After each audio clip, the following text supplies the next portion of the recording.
depuis le début que je travaille avec PCSWIM, il n'y a pas eu de consensus, je vous dirais, mondial sur qu'est-ce que la largeur de drainage réelle à établir.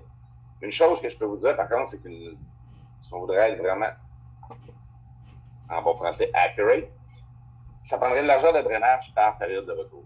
Parce que, je ne veux pas, selon une quantité de pluie, le bassin va réagir de telle façon. On met une autre pluie, le bassin va réagir d'une autre façon. Je m'explique. À faible, mettons, pour une faible intensité, il y a peut-être des zones qui vont être capables de capter l'eau, puis ils vont être capables de la stocker sans nécessairement la relâcher ou lui permettre de véhiculer plus loin dans le bassin. Par contre, si on y va avec une pluie centenale, il y a bonne chance que cette petite dépression-là, qui était capable de, on va dire, calculer, je sais pas moi, 1 mètre cube seconde, 1 mètre cube, là, il est plein. Et au-delà de ce 1 mètre cube-là, il y a un écoulement qui s'initie vers l'aval du bassin.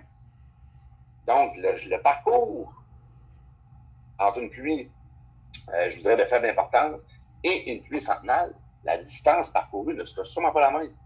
Du fait que la topographie va changer, tous les paramètres du secteur ne seront pas pareils pour chacune des pluies. Donc, où est-ce que je vais en venir, c'est, je ne veux pas rentrer dans la définition même et l'établissement exact de la largeur de drainage, mais je veux juste que vous soyez conscient que la méthode de calcul dans PCSWIM, ça s'appelle Kinematic Wave Cascading Plane, et c'est une façon que PCSWIM prend les données et fait une interprétation très géométrique et très carrée de qu'est-ce que le bassin pourrait avoir l'air. Donc, c'est sûr et certain que la forme, la différence, l'offset entre le canal de drainage, la superficie, est-ce que c'est en haut, est-ce que c'est en bas du bassin, est-ce que c'est à gauche, est-ce que c'est à droite, c'est pas tout à fait tenu compte dans la largeur de drainage que je vois que beaucoup de consultants qui l'utilisent. Autre chose, juste bien important de voir que peu importe l'utilisation du W que vous voulez faire, c'est pas juste de dire, bon, ben, je l'ai twisté pour qu'il me donne le débit que j'avais besoin puis qui fit avec ma campagne de mesure de débit. Oui et non. L'affaire est que le débit de pointe peut être modulé en fonction il va effectivement changer en fonction de la largeur du W. Là, ce que je vais attirer votre attention, c'est que le volume total de ruissellement va également changer, ainsi que le volume d'infiltration, la quantité d'eau qui va rentrer dans le sol. Donc, pour un grand W, une largeur très importante par rapport au bassin, la longueur d'écoulement va être diminuée. Parce que tout le monde sait que c'est l'aire du bassin divisé par une largeur va donner l'autre géométrie, et c'est celle-là qu'on utilise. Donc, je ne veux pas, si on arrive avec une largeur relativement importante, la longueur va se trouver être diminuée, et il faut juste voir ça comme étant que le temps de parcours de la goutte d'eau sur la zone perméable va être moins long. Donc, moins d'infiltration, plus de ruissellement. Si on y va, mettons, avec l'exemple de gauche, on se ramasse avec un W, comme je disais ici, mettons, de 280 mètres pour environ, j'ai combien l'air? C'est 1 hectare. Donc, on parle de le W de 280 qui me donne un débit de pointe de 55 litres seconde. Si on fait la comparaison avec la largeur, mettons que c'est quasiment la moitié, on tombe à 50 litres. Donc, on a quand même un 10% de différence en changeant le W, mais il faut quand même aussi considérer que l'infiltration n'est pas la même. Vous allez me dire, oui, Nick, c'est pas la mer à boire. Je suis d'accord. Sauf que sur une échelle où l'addition de ces variations-là, mettons, au sein d'un plan de hectares, ben, veut pas, si on se ramasse qu'on draine, je sais pas moi, 2000 hectares, ça fait beaucoup de mètres cubes qui ne sont pas dans le logiciel, ne sont pas quantifiés, mais qui se promènent bel et bien dans la rue. Donc, c'est vraiment de valider et de garder à l'esprit que le W influence, oui, sur les débits, mais également sur la quantité d'eau totale qui va être ruisselée et donc influence sur l'infiltration. En gros, ceci fait pas mal le tour de couple de pièges qui peuvent être rencontrés dans le logiciel. Je me répète, c'est sûr et certain que ce n'était pas nécessairement une formation sur l'utilisation même du logiciel, mais c'est juste de garder à l'esprit que tout ce qu'on rentre dans ce logiciel-là est une conceptualisation d'une idée qu'on a, et en partant du fait que l'idée n'est pas bonne ou que le concept est erroné, les résultats ne peuvent être que erronés. Je ne sais pas si vous avez des questions, interrogations ou autres trucs, commentaires par rapport à ce que je viens de dire. Si je vais juste y aller, Nicolas. On a quelques questions. Donne-moi 2 petites secondes. Première question, comment on peut calculer la largeur d'un toit? Je ne suis pas certain de bien comprendre. Considérant qu'un toit est un bassin qui, mettons, pour PC Swim, est assez exact, je m'exprime autrement. PC Swim voit grosso modo un bassin, peu importe d'une forme régulière, comme étant un rectangle ou un carré, le toit, théoriquement, devrait pas mal correspondre à ça. Moi, je prendrais une pyramide, je la diviserais en fonction de l'air. Je mettrais les W selon la logique de 2 fois la largeur de drainage en fonction du fait que réellement, on a un carré 100% imperméable qui se draine, encore une fois, à 100% vers l'orifice de sortie. Et j'irais de même, je fais ça selon le nombre de descentes de trous de drain de toiture qu'on a. Je ne sais pas si ça peut répondre un peu à la question. Prochaine question. Quel est votre avis sur la modélisation des regards par des unités de stockage, entre parenthèses, obligatoire pour les demandes de permis à Montréal, ferme la parenthèse, versus des nœuds normaux? Selon les quelques tests que j'ai déjà effectués, les unités de stockage donnent toujours des lignes piézométriques inférieures à celles des nœuds normaux, même en mettant un volume nul au nœud de stockage. Je ne suis pas sûr de 100% bien saisir la question. C'est peut-être le allow pending. Peut-être juste demander si c'est allow pending. Là, j'ai le terme en anglais, j'ai pas. Est-ce que c'est ça qu'on parle? Juste redemander, juste de cette personne-là de répondre, juste qu'on comprenne bien la question. Pas sûr que je la comprends moi aussi.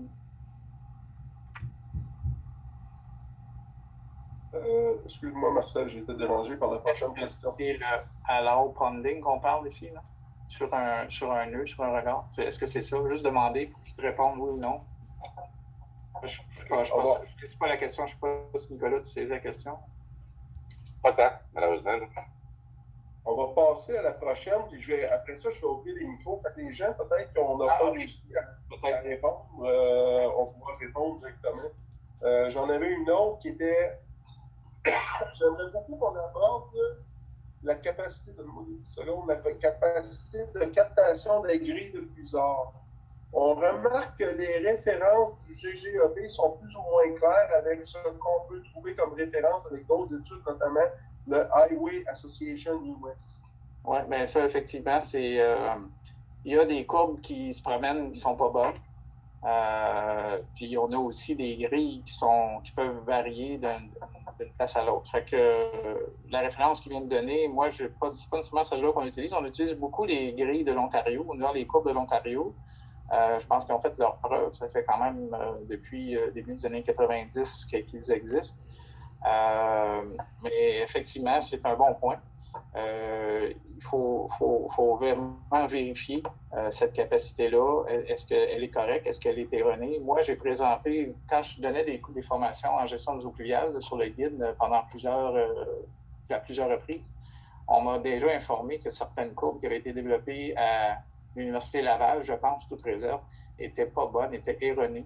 Alors, mais là, je ne veux pas lancer un caillou dans la mort. Peut-être qu'ils sont effectivement bonnes, mais oui, il y a une problématique à ce niveau-là, mais je n'ai pas nécessairement la réponse, à moins que les compagnies qui fabriquent ces grilles-là nous produisent leurs propres grilles, font leurs propres tests en laboratoire. Moi, en passant, j'ai fait ce genre de test-là au laboratoire hydraulique de l'Université d'Ottawa. Donc, on avait une rue à l'échelle 1-1.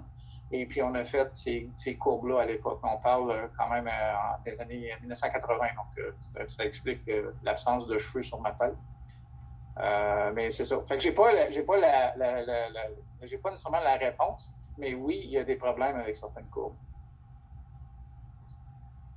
OK. Ce qu'on va faire, on est conscient qu'on a dépassé un petit peu le délai, là, mais on va quand même ouvrir les micros pour tout le monde. Je vais essayer de le faire à l'instant. Donc, j'ai ouvert les micros pour tout le monde. Fait que s'il y a des gens qui veulent poser des questions directement, vous pouvez y aller à tour de rôle. Bonjour, Guy-François Join. Pouvez-vous parler plus fort? On n'entend pas bien. Est-ce que vous m'entendez? Oui. Oui, j'avais une question.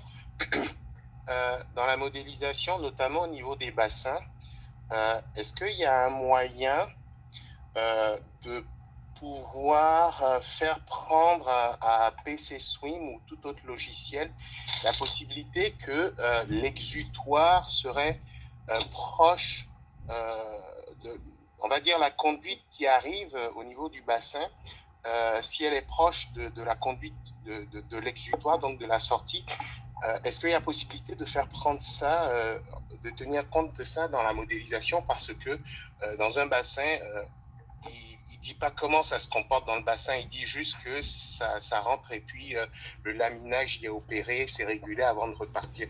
S'il s'avère que les deux sont très proches, est-ce qu'il y a moyen de faire prendre ça au logiciel? On t'entend pas, Nicolas. Ouvre ton son. Marcel, on vous entend pas les deux? Ah, attendez un petit peu. Bougez pas. Je vais essayer de ramener ça.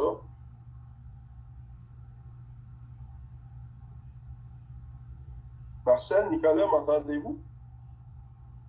Moi, je vous entends pas. Attendez un petit peu. C'est tout ce qui se passe.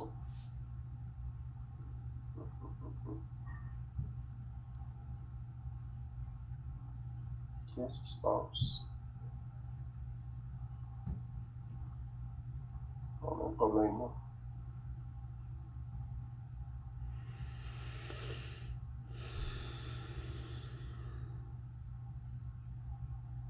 OK, Marcel, Nicolas, on devrait savoir. Oui, c'est toi, je pense, qui gère ça. En tout cas, je suis pas capable de me unmuter en bon français. Marcel, pour ce qui est de la question. Marcel, on devrait t'avoir là. Oui, c'est ça. En fait, c'est toi, Stéphane. Désolé à tout le monde. On est en apprentissage avec le logiciel, mais tu avais coupé le son à Nicolas et à moi. Fait qu'on ne pouvait plus répondre. Nicolas, je te laisse répondre. Ben, si je comprends bien, dans le fond, c'est d'évaluer le court-circuitage entre la conduite d'entrée et la conduite de sortie au sein d'un bassin, c'est ça? Probablement, il veut avoir le temps de séjour. J'imagine, ultimement, il veut avoir le temps de séjour. Ben, c'est sûr, certain que quand on rentre dans un bassin de rétention de façon comme le sommaire dans PC Swim avec une unité de stockage, d'évaluer le court-circuitage ou le temps de séjour d'une particule d'eau, peut-être pas si évident que ça. Je ne sais pas si toi, Marcel, tu as des artifices de modélisation qui te le permettent, là. Mais c'est sûr, ça reste une boîte qu'on est capable de voir ce qui rentre, ce qui sort, mais à même la boîte, c'est ça nous donne plus ou moins d'informations détaillées. Si la personne qui a posé la question, ça donne son adresse courriel à Stéphane, en privé, peu importe, on va fouiller pour te répondre. Physiquement, dans le cadre d'un projet, mais qui n'est pas en gestion des eaux pluviales, c'était dans un bassin, un étang non aéré, dans un projet que j'ai fait à une certaine époque, on avait effectivement un court-circuit entre l'entrée et la sortie. Puis ce qu'on a fait, c'est qu'on a physiquement, mais là, c'est pas de la modélisation, c'est qu'on a physiquement mis des rideaux séparateurs pour forcer un canal d'écoulement à l'intérieur pour éviter le court-circuit. Mais ça, c'est pas de la modélisation, c'est physiquement, on met une installation, donc des rideaux en caoutchouc flottant qui vont de la surface jusqu'en bas, qui permettent de faire un circuit pour éviter ça. Par contre, en modélisation, on va être obligé de te répondre par courriel. Je n'ai pas la réponse vite de même, il faut y penser.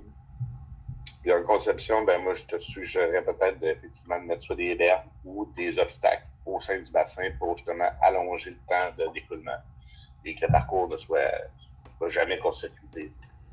J'ai l'impression que c'est de la modélisation en 2D ou même en 3D. C'est pour ça qu'avant de répondre n'importe quoi, j'aimerais vérifier. Je vais juste m'assurer que les micros sont ouverts. Je pense que ce qui se passe, c'est quand j'ouvre les micros des participants, je ferme les Ouais. Donc, je vais y aller à OK. Aller-retour.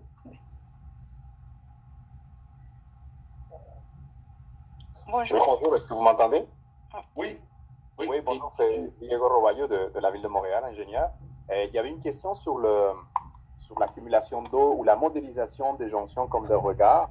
En fait, à l'époque, cela avait été fait dans le but de mesurer l'accumulation d'eau au-dessus de ces puisards regards. Le ponding, comme disait M. Roy. Par contre, aujourd'hui, les consultants sont plus en mesure de faire le double drainage. Donc, les outils de double drainage permettent d'évaluer ce qui se passe au niveau du réseau majeur. Donc, ça, c'est disons que la solution qui est préconisée ou qui serait de plus en plus préconisée. Rapidement, quant au clapet, les diapositives des clapets, en effet, il y a la réglementation municipale, pas seulement à Montréal, mais dans d'autres villes où il n'y a pas... En fait, c'est interdit d'installer des clapets normalement fermés dans des collecteurs de bâtiments ou même dans des branchements, parce que ça crée justement des risques d'auto-inondation. Et finalement, pour la largeur d'écoulement, je ne sais pas, je voudrais savoir de votre côté, nous, souvent, ce qu'on valide, c'est la longueur d'écoulement, puisque c'est plus simple d'un point de vue logique, le concept. La goutte ou la distance qui prend la goutte de l'endroit le plus long de la sous-bassin jusqu'à l'exutoire. Ça, c'est la longueur d'écoulement et c'est ces paramètres-là qu'on évalue. Mais je comprends que le logiciel ne permet pas d'entrer la longueur d'écoulement, mais plutôt la largeur. Alors, vu que les deux sont reliés, à notre avis, c'est plus simple de vérifier la longueur. Qu'est-ce que vous en pensez? La longueur, attends, Nicolas, je vais répondre pour le clapet. La question des clapets qu'on a mentionné, il faut qu'il soit, j'insiste là, sur le fait qu'il soit positionné supérieur au gradient centenaire. Donc, c'est-à-dire que le plancher du sol, ou en fait, les semelles des fondations doivent être supérieures à la hauteur centenaire.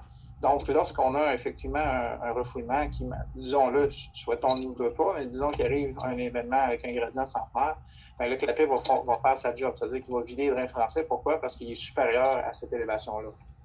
Donc, à ce niveau-là, c'est le cas. Bon, voilà, ça c'était pour la question du clapet. Vas-y, Nicolas, pour la question de la largeur. La largeur de drainage, premièrement, oui, c'est ça me permet de calculer un ou l'autre. C'est ça que la relation est très simple. L'air est égal à la largeur fois la longueur, donc par simple mathématique, on peut rentrer un ou l'autre et c'est sûr des calculs avec l'air. Pour ce qui est de la largeur exacte, comme je vous dis, c'est malheureusement un débat de société, mais c'est quoi que ça fait 10 ans que je cherche la réponse, puis que personne, il n'y a pas de consensus, je vous dirais, mondial. Il y avait une définition de la largeur à évaluer dans l'ancien SWIM 4, l'ancien moteur de calcul. Dans le SWIM 5, la définition a un petit peu changé, ce qui, en bon français, brouillé les cartes pour certains. Moi, ce que je veux... je suis pas ici pour vous dire exactement quoi prendre et quoi faire. Par contre, il y a un truc que je veux juste répéter, c'est que PC Swim ne voit pas le drainage comme vous et moi on le voit en regardant une photo aérienne. Donc, lui, il marche toujours dans un plan qui va prendre une aire, peu importe la forme et autres, la longueur et tout. Lui, il va générer un rectangle avec ça et tous ces calculs sont basés là-dessus. Je suis en train d'investiguer sur une façon qui peut rentrer en ligne de compte la différence entre la partie gauche ou droite d'un canal à drainage. Ensuite de ça, est-ce que le collecteur est en haut ou en bas du bassin de drainage également? Tout ça, c'est tenu en compte parce que, comme je vous disais tantôt, il ne faut pas oublier que le langage PC Swim n'est pas juste la longueur nécessairement de drainage qu'on peut l'avoir de façon bête et méchante à vol d'oiseau. Donc, c'est pour ça que quand on dit le point le plus loin, c'est ça, oui. Mais par contre, il faut quand même garder en tête que le Kinematic Cascading Plane Model, en bon français, c'est une différence d'énergie potentielle qui régit toute la quantité de ruissellement. Donc, veux pas, si on prend un point en Z très haut avec un dénivelé et une longueur, ça donne un potentiel de ruissellement. Et c'est là-dessus qu'il faut mettre le plus d'énergie pour essayer de, quand on parle à PC Swim d'un W de temps ou de temps, il faut s'assurer que le différentiel ou le potentiel de ruissellement soit conservé. Donc, si on a 5 mètres, mettons, de différence dans un sous-bassin, ben, ça serait bien que PC Swim, lui, le reçoive comme étant en ayant également une différence de 5 mètres. Donc, il y a une étude qui est sortie, qu'on est en train de peaufiner et d'évaluer, qui donne justement la conversion entre un bassin, je dirais, normal ou naturel et l'interprétation que PC Swim doit en faire. Je ne sais pas si je réponds un peu à vous partiellement à la question. Oui, merci. En fait, c'était plus, il ne faut pas rentrer ça en une conversation à deux. En fait, oui, je comprends ce que vous dites, mais plus de manière globale à l'ultime, mais en termes pratico-pratiques pour des immeubles, la vérification que nous faisons, c'est pour des immeubles, non pas pour des gros bassins versants urbains. Les longueurs d'écoulement sont plus vérifiées par rapport aux dimensions, mettons, sur un sous-bassin de toit ou un sous-bassin de stationnement. Donc, c'est beaucoup plus facile d'identifier c'est quoi la longueur dans ce cas-là. Et juste pour terminer, pour M. Roy, effectivement, je comprends ce que vous dites pour les ouvrages civils, mais pour les ouvrages mécaniques, les clapets à l'intérieur de bâtiments, peu importe le type de récurrence de pluie, dans les règlements municipaux, il ne faut pas justement s'assurer qu'il y a un clapet sous les collecteurs principaux, parce que le fait d'en avoir un affecte l'écoulement, la ventilation et crée des risques d'auto-refoulement, comme les inspecteurs l'ont identifié. Mais ça, c'est à l'intérieur des bâtiments, probablement que vous mentionnez plus par rapport au milieu récepteur dans des ouvrages civils. Oui, ben, effectivement, je suis tout à fait d'accord. Le code de plomberie indique d'ailleurs que le clapet doit être sur les lignes secondaires et non sur la ligne principale. Mais je ne pensais pas qu'on était pour aller dans ce niveau de détail-là, mais c'est effectivement tout à fait raison. Effectivement. Mais merci beaucoup pour la présentation, en tout cas. Merci. Très intéressant. Est-ce qu'on a d'autres questions de la part des participants? J'ai la même question, mais pour la largeur, parce que vraiment, c'est pas toujours la forme rectangulaire. Et surtout, moi, la question pour la largeur des toits, qu'on a le drainage contrôlé, parfois c'est comme en forme de pyramide. Donc, dans ce cas-là, je ne sais pas la largeur exacte est vraiment la largeur de la surface ou bien on prend juste la moitié. Je ne sais pas est-ce que ma question est claire ou non. Par exemple, on a un toit avec le drain de toit à débit contrôlé au centre de toit.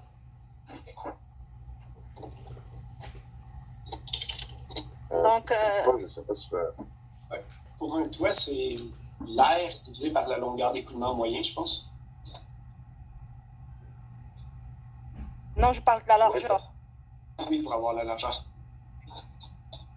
Oui, effectivement, Pierre-Luc, tu as raison, ça pourrait facilement être ça. Moi, je l'ai souvent modélisé comme étant une pyramide à base carrée avec une hauteur de 150 mm, comme le code de plomberie le donnait. Je faisais ça par secteur de drainage, par drain, par descente de drain. On va descendre même. Et je mettais 2 fois la longueur du W. Pourquoi? Parce que je sais très bien que la totalité du bassin va ruisseler, la totalité est imperméable et, dans le pire des cas, amenez-en du débit. Je vais être conservateur si j'ai à évaluer une certaine rétention sur le toit, si le débit arrive rapidement. Donc, à ce niveau-là, je ne me gênais pas de mettre des largeurs de drainage assez costaudes, on va dire, pour bien évaluer la rétention sur le toit. Je ne sais pas si ça peut permettre un certain élément de réponse. Ok, parfait, merci. Autre question? Oui, moi j'avais une question. J'avais posé la question sur la capacité de captation des pulsars. Si je vois plus au niveau de la modélisation, là, je me demandais comment vous le modélisez sur PC Swim, cette capacité-là. Est-ce que vous avez tendance à réguler les pulsars pour vraiment avoir le contrôle là, sur la capacité de ceux-ci? Parce que de façon générale, là, PC Swim, il te donne le choix de la courbe de tarage. Est-ce que tu as l'habitude de gérer en fonction du type de pulsar qui est mis en place ou en fonction du type de grille la valeur qui peut rentrer en fonction de la hauteur d'eau? Il te donne un choix, là, mettons, tabular en fonction de la hauteur d'eau. Fait que tu peux te faire une courbe d'entrée à ton réseau mineur en fonction de la hauteur d'eau que PC Swim a dans ton majeur. Je sais pas si c'est clair, là. Oui, mais dans le fond, moi, souvent, ce que je fais, c'est une façon un peu, je dirais, maison, là, faut que tout le monde fait comme moi. Exemple, moi, dans les points bas, je modélise les puiseurs avec des orifices pour vraiment simuler la hauteur d'eau et l'interaction, je dirais, comme tantôt, là, dans lequel je me vois entre la différence de tête d'eau entre le réseau et les niveaux en surface, pour être sûr que ça soit bien quantifié et que j'ai pas de surprise. Je mettais des orifices. Par contre, pour ce qui est de tous les puiseurs qui sont comme dans un profil longitudinal, ouais, là, c'est d'évaluer et de... Nous, on a déterminé des courbes maison qui font que, selon les pourcentages de devers et les pourcentages, les pentes longitudinales des rues et le type de grille, ainsi que la grosseur de la conduite de sortie. Bref, tout ça mis ensemble, on a déterminé des courbes de puiseurs qu'on a mis dans des sorties contrôlées qui suivent ça. Donc, selon les types, on a peut-être une quinzaine, une vingtaine. Donc, dépendant de la situation dans laquelle je suis, tel type de grille, tel devers et telle pente longitudinale, je fais une sélection, puis on se base là-dessus. Merci de la réponse. J'avais une question aussi, là, en fait, j'ai regardé un peu les articles sur Internet, puis je voyais qu'il y a certains gens qui modélisent la conduite. C'est comme si tu faisais un 2 liens. Ton puiseur est comme 2 liens. Une fois, c'est la capacité de la grille, puis l'autre lien, c'est ta conduite qui est comme modélisée. C'est que ça te permet de savoir là, s'il n'y aurait pas un choke de ta conduite, disons, à 150 mm qui rentre plus que 110 litres seconde. Là. Fait que je voulais savoir si c'était de quoi que vous insistiez. Là. C'est quoi vos paramètres de choix entre une conduite 150 ou un cordemètre 200 mm? C'est la différence entre... vas-y, Nicolas. Vas-y. Moi, je te dirais que c'est souvent, moi, j'ai été, on va dire, mettons, j'ai été arrêté par les réglementations municipales qui sont assez claires souvent à ce sujet-là. Là. Je ne sais pas si c'est de ça que vous voulez me parler, de savoir ça doit être ça, mais mettons, tu as un point bas là, que tu fais rentrer 400 litres seconde parce que tu n'as pas d'issue de don majeur. Là, ben, ta conception de conduite entre ton puiseur, disons, là, tu te bases sur quelles équations? Là? Parce que, mettons, tu prends un Manning à 3%, ça donne pas un grand débit. Là. C'est ça, ça peut être moi pour un puiseur, mettons, oui, pour évacuer 400 litres seconde, il risque d'être modélisé. Si dans un point bas, je vais m'arranger que tous les éléments soient bien modélisés, à savoir la conduite. Donc, je vais mettre un orifice, je vais mettre les diamètres, les hauteurs, tout selon ce que... Ça ne sera pas un artifice de calcul, ça va vraiment être selon là, ce qui est prévu dans le secteur. Puis, je vais prendre la totalité du bassin. Puis, dans le fond, je ne sais pas si je saisis bien la question, mais je vais prendre la rue, je vais la mettre dans ce bassin, je vais donner tous les paramètres de ruissellement, là, de pente longitudinale et de tout qui fitterait avec la rue, et je l'enverrai dans un stockage, je vais dire, qui est drainé par un orifice. Je comprends ta question. Dans le fond, en le faisant un orifice, c'est sûr que ça fait varier toujours ta hauteur d'eau, puis ton modèle est très bon en fonction de la hauteur d'eau. Là. Non, c'est ça, c'est parce que... Ça se peut-être la question, c'est qu'est-ce qu'on fait avec le surplus en surface par-dessus le puiseur? C'est cette question-là. Puis toi, tu l'achemines dans une conduite vers d'autres choses, alors que... en point bas, là, je comprends. Non, c'était surtout, mettons, en transitoire, là, quand ton eau a le choix de soit rentrer dans ton puiseur ou soit de continuer dans ton majeur. Nous autres, je pense pas, mais c'est comme pas moi à tous les jours qui fait les modèles. Là. Ça serait plus peut-être à Pierre-Luc s'il est encore en ligne à répondre. Ou peut-être à Nicolas. Je pense qu'on rentre... Normalement, c'est ça. Normalement, dans un profil longitudinal, mettons que c'est pas un point bas, comme je dis, on va rentrer une courbe de plusieurs. Puis oui, effectivement, au sein d'une sortie contrôlée, là, ou en bon français, un outlet. Puis l'écoulement qu'on va considérer qui peut être admis dans la conduite mineure, dans le réseau fluvial, va suivre les courbes que je parlais tantôt. Puis l'excédent va continuer sa route parce que quand on modélise en double drainage, nous autres, c'est sûr et certain que pour chacun des liens, il va y avoir une conduite, un puiseur, il va y avoir une conduite d'amener, alias la demi-rue qui amène l'eau, et également une conduite qui sert pour évacuer l'eau si la conduite, si le lien du puiseur, bref, la conduite qui draine le puiseur, en a plein les oreilles, puis que l'eau continue, ou juste que le puiseur n'est pas efficace à 100%, ne serait-ce que ça. On va mettre une autre conduite pour s'assurer de toujours suivre l'évolution du débit dans la rue jusqu'à temps qu'on arrive dans un point bas ultime. Je ne sais pas si Oui, ça répond à ma question. Merci beaucoup. C'est très apprécié. Je vais laisser la parole à d'autres personnes. Il n'y a pas de trouble. Est-ce qu'il y a d'autres questions?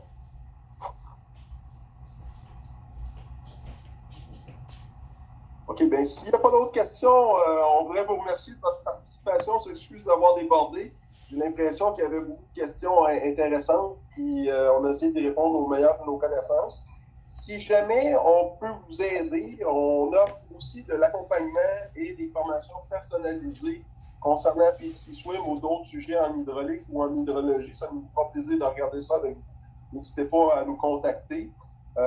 N'hésitez pas aussi à vous inscrire. Il nous reste encore 6 mini-conférences cette année pour divers sujets. Vous pouvez les voir passer sur notre site LinkedIn.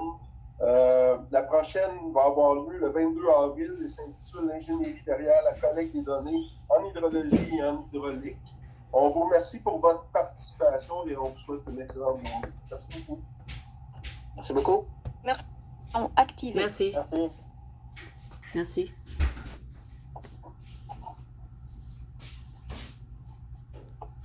Merci.